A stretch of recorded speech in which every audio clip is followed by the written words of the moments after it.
हसन हुआ और मैं अमजद हसन थोड़ा जाइए ना सब। असदुद्दीन ओवैसी साहब की party all India Ittehadul Muslimeen ने मुझे बेलागंज में कैंडिडेट बनाया है। असदुद्दीन ओवैसी किसी तारुफ के मोहताज नहीं है, अल्हम्दुलिल्लाह।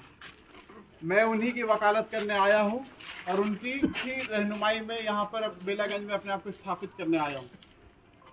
असदुद्दीन ओवैसी वो आदमी है जिन्होंने ट्रिपल तलाक, 370, CNRC और वक्फ तरमीमी बिल जैसे तमाम मुद्दे, चाहे वो हिजाब का मुद्दा हो, चाहे वो मॉब लिंचिंग का मुद्दा हो, वो तमाम मुद्दों को अगर सदन में किसी ने रखा है, बेबाकी से रखा है, तो उसका नाम है बैरिस्टर असदुद्दीन ओवैसी साहब। आप सब उनके भाषणों से वाकिफ हैं, हम सब उनके भाषण को मोबाइल में सुनते हैं और लाइक बटन जरूर दबाते हैं। लेकिन अभी जो मौजूदा हालात है बेलागंज के, यहाँ पर हम लोग पिछले 34 सालों से एक विधायक को जिताते चले आए हैं जिसका समीकरण था MY, मुस्लिम यादव समीकरण के तहत हम लोग वोट देते जा रहे थे। तो उनको हम लोगों ने 34 साल जिताया। अब उनकी बारी थी कि 8 महीना का चुनाव था, वो किसी मुसलमान को आगे कर देते तो मैं चुनाव नहीं लड़ता। क्योंकि अगर जब हम मुसलमान की क़यादत की बात करते हैं, लीडरशिप की बात करते हैं, तो लालू यादव से हमारा कोई लड़ाई नहीं है। लेकिन हम जब क़यादत की बात कर रहे हैं तो लालू यादव हम लोग की मुसलमानों की क़यादत को नहीं आगे बढ़ने दिए। आज शहाबुद्दीन साहब के बेटा को और बीवी को शामिल किया गया, लेकिन जब कल शहाबुद्दीन साहब का बेटा रो रहा था दिल्ली में कि मेरे पिताजी के बॉडी का सीवान ले जाने दो, तब कोई नहीं सामने आया था। पूरा परिवार वही दिल्ली में मौजूद था लालू यादव का, लेकिन कोई नहीं आया। जब नीतीश कुमार की बात करते हैं हम, तो पिछले 18 साल से नीतीश कुमार यहाँ सत्ता में है, लेकिन मुस्लिम क़यादत को आगे नहीं बढ़ने दिया गया। अभी के आपको यहाँ चाकन पड़ाव में, बेला पड़ाव में जब मीटिंग हुई अभी नर्मदा देवी का, तो उसमें आप गौर करिएगा कि हमारे वक्फ बोर्ड के चेयरमैन है इरशादुल्ला साहब, वो आगे बैठ गए थे। तो एक दूसरे समुदाय के लोग जो यहाँ हैं, उन्होंने उनको बोला कि आप पीछे जाके बैठिए। तो मुसलमानों की यही इज्जत है और पार्टियों में। और अगर जब इज्जत की हम बात करते हैं तो असदुद्दीन ओवैसी साहब की पार्टी ऐसी है कि वो क़यादत की बात करती है, बराबरी की बात करती है। वो सिर्फ मुसलमानों की बात नहीं करती है। हमारे पार्टी में दलित भी है, ब्राह्मण भी है, राजपूत भी है, भूमियार भी है, सब कोई है। अभी 8 सीटों पे चुनाव लड़ी थी लोकसभा में हमारी पार्टी, जिसमें 4 पे मुसलमान लड़े थे, 4 पे गैर मुस्लिम लड़े थे। तो हम A to Z की पार्टी है। जो A to Z का बात करते हैं उनमें M गायब रहता है, मुसलमान की रहनुमाई गायब रहती है। जब लालू यादव ने 24 सीटों पे यहाँ पे चुनाव लड़ा लोकसभा का भी 2024 का, तो आपको कितना सीट दिया गया था पता है ये आपको? मुसलमानों को 2 सीट। और आपकी आबादी कितनी? 20% मान के चलिए। 18% तो है डेटा से, लेकिन और जातियां छूटी हुई है, तो 20% हमारी आबादी है। तो 2 सीट मिला। और अपने घर में कितना सीट दिए वो?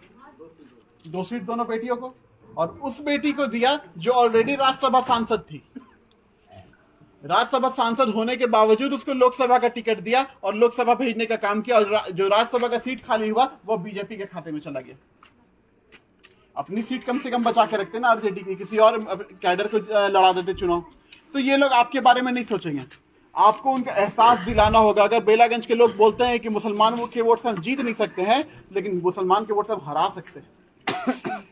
अगर मुसलमान मुत्तहिद हो जाए, एकजुट हो जाए, 20,000 लोग बोलते हैं कि 20,000 वोट करता है, 25,000 करता है, 30,000 करता है, जितना करता है, लेकिन हम अभी तक जाने नहीं कि कितना करता है।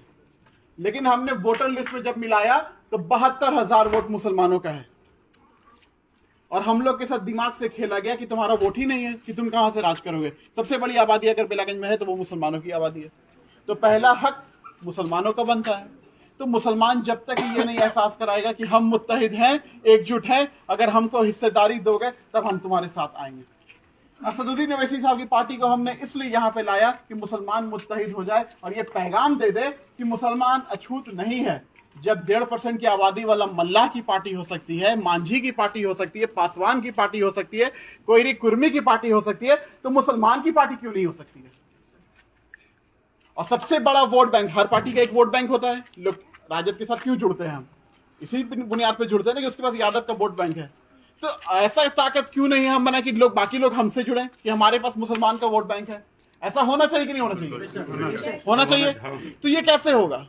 ये बदलाव करना होगा, हमें प्रेशर पॉलिटिक्स करनी होगी, वरना हमारी वजूद खत्म हो जाएगी। आज मुसलमान खाने के लिए, रहने के लिए और पहनने के लिए मोहताज नहीं है। आज वो अपने वजूद की लड़ाई लड़ रहा है। और वजूद की लड़ाई बोली कैसे लड़ रहा है? जो दिन ब दिन एक कानून आते जा रहे हैं, ये यूनिफॉर्म सिविल कोड लाने की तैयारी चल रही है। वो यूनिफॉर्म सिविल कोड एक बार में नहीं लाएगा। आज आपका CNRC आया, आपकी नागरिकता का सवाल हो गई। आज आपका वक्फ का मामला आया, आपके मस्जिद मदरसे वो हो गए, आपके ग्रिप से जा रहे हैं। और इसी तरह कई सारे कानून आएंगे और ये आपका जो लॉ है, मुस्लिम पर्सनल लॉ है, शरिया लॉ है, वो खत्म हो जाएगा इसी तरह। और आप रह जाइएगा दुबल दर्जे के नागरिक बनके, ना वोट करिएगा, ना आपको हिस्सेदारी मिलेगी, आप एक वार्ड सदस्य तक नहीं बन पाइएगा। अगर साथ चलना है तो आप अपनी ताकत दिखाइए। मेरे जो और भाई लोग हैं जो गैर मुस्लिम है, भूमियार है, राजपूत है, वो आपके साथ जुड़ जाएंगे, क्योंकि उनको भी हिस्सेदारी नहीं मिल रही है।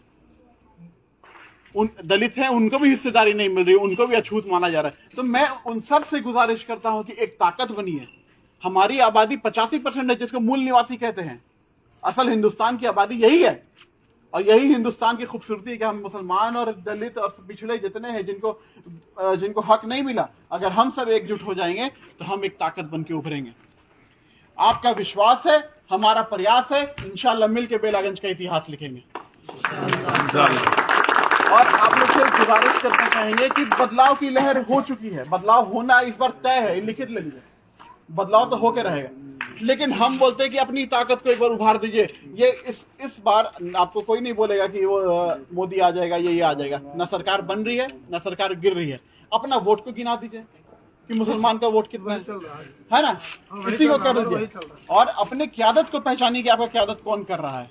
अगर असदुद्दीन ओवैसी साहब पे अगर विश्वास है, उनको नेता मानते हैं, तो वोट कीजिए। हम वोट के रूप में उनको एक सदका करते हैं, उनको सदका करिए वोट के रूप में। और तमाम लोग से गुजारिश है, ज्यादा से ज्यादा पतंग छाप पे 13 तारीख को वोट करिए। सुबह उठिए और ज्यादा से ज्यादा वोट करिए। इंशाल्लाह मजबूती से हम लड़ेंगे और बेलागंज जीतेंगे इंशाल्लाह। जीतेंगे और यहाँ से जो पैगाम निकलेगा वो पूरे बिहार में जाएगा और पूरे हिंदुस्तान में जाएगा। और तब हिस्सेदारी की बात होगी। बहुत हुई झंडा बरदारी, अब लेके रहेंगे हम लोग हिस्सेदारी। और सबने दिया है हमको चोट, अब अपनी पार्टी अपना वोट। तो ये तमाम चीजें हैं, इनको गौर फिक्र करिए, इसको सोचिए, अपने आप को झिंझोड़िए कि हम किस गफलत में सोए हैं। मुसलमान तो गफलत थी 6 दिन। एक पार्टी वाले भी नए आए हैं, उन्होंने बोला कि मुसलमान 6 दिन में हर कुछ भूल जाता है। तो उनको याद दिलाइए कि हम भूलते नहीं है। हमें वो CNRC की ठंड की रात भी याद है जब हम सड़कों पे सोई हमारी माँ बहनें। और हमें वक्त भी याद है जब हमारे लोग सड़क पे आ जाएंगे, जो यतीम लोग हैं, मदरसा के रहने वाले लोग, मस्जिद के मोहतमिम लोग, जो भी है, मस्जिद के इमाम लोग जो लड़ाई लड़ रहे हैं। हम हमेशा लड़ाई लड़े अपने इमाम के पीछे। हमें तो कहा गया है कि अगर सफर में भी निकलो तो किसी को अमीर मान लो। तो लीडरशिप तो हमारे यहाँ बचपन से सिखाई गई कि किसी को लीडर मानो, लेकिन हम नहीं मान रहे, हम दूसरे के पीछे भाग चल रहे हैं। तो अपने लीडर को पहचानो, अपने लीडरशिप को पहचानो और लीडर मानो किसी को भाई, तभी तुम्हारे हक की बात होगी।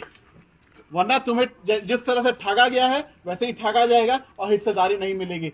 बेशक हम लोग इस बात पे गौर फिक्र करेंगे। अगर आपका कोई मेरे से सवाल है, क्योंकि मैं प्रत्याशी हूँ, प्रत्याशी से सवाल जनता का करना लाजिम है। अगर आपकी तरफ से कोई सवाल है तो आप हमसे सवाल कीजिए, मैं उनका जवाब दूंगा। हिचकिचाना नहीं है, सवाल कर सकते हैं। आप सवाल कर सकते हैं, जो भी सवाल दिल में है। कभी मत हिचकिचाइएगा, ये तो डेमोक्रेसी है। आप अपना लीडर चुन रहे हैं तो लीडर से सवाल कर सकते हैं। और हम लोग वैसे लोग नहीं है कि जो अगर आपके सवालों को उठाइएगा तो हम बोल देंगे कि चुप रहो, गर्दन काटी जाएगी। हम वो लोग नहीं है। ये सुना है ना? जी। गर्दन काटने की बात करते हैं। अभी नई पार्टी बनी है 20 दिन पहले और गर्दन काटने की बात कर रही है, तो हम वो लोग नहीं है। हम लोग लोकतंत्र, जमहूरियत को मानने वाले लोग हैं। हम सवाल को लेंगे और इंशाल्लाह जवाब भी देंगे। अगर कोई सवाल है तो पूछ सकते हैं, अगर नहीं तो हाथ उठा के समर्थन दे दीजिए, है ना? समर्थन दे दीजिए। बहुत खूबसूरत, बहुत शुक्रिया। वही साहब के बुला दीजिए इधर इलाका में। इंशाल्लाह हम पूरी कोशिश कर रहे हैं, पूरी कोशिश देख ले। बिल्कुल साहब को सब कोई देखने की मोहब्बत करते हैं। इंशाल्लाह हम लोग कोशिश कर रहे हैं पूरा बुलाने का और बुलाएंगे इंशाल्लाह। ठीक। और आपका बेटा तभी मजबूत होगा जब आप लोग सबको साथ देंगे। और ये लड़ाई मेरी अकेले नहीं है, ये पूरा इलाका लड़ रहा है, अपने वजूद की लड़ाई लड़ रहा है। अगर हम विधायक बनेंगे तो इंशाल्लाह एक आदमी विधायक बनेगा। और हम वादा करते हैं कि अगर हम काम नहीं करेंगे तो 6 महीना 8 महीना का वक्त है, गट्टा पकड़ लीजिएगा हमारा। हम वो नहीं, भागने वाले में से नहीं है। हम जुड़े रहेंगे, जीत हर अल्लाह के हाथ में। इंशाल्लाह एक बार रिश्ता बनेगा तो साथ रहेंगे। बेशक। ठीक है। दूसरी बात ये है भाइयों, थोड़ा सा एक बात थोड़ा सा गौर करिएगा।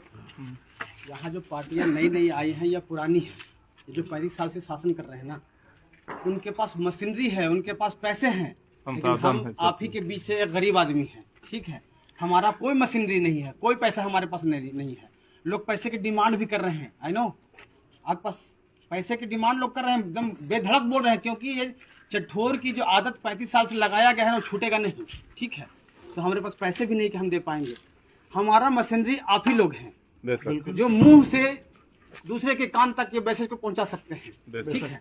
तो ये एक जिहाद है हमारे लिए, इस जिहाद में आप लोग हिस्सा लें, इस मैसेज को दूसरे के कान तक पहुंचाएं, ठीक है। ये मुमताज भाई हैं जो अभी बीएसएफ जवान वाजिदपुर के जो शहीद हुए थे, इन्हीं के अपने छोटे भाई, ये बड़े भाई थे। जामिल भाई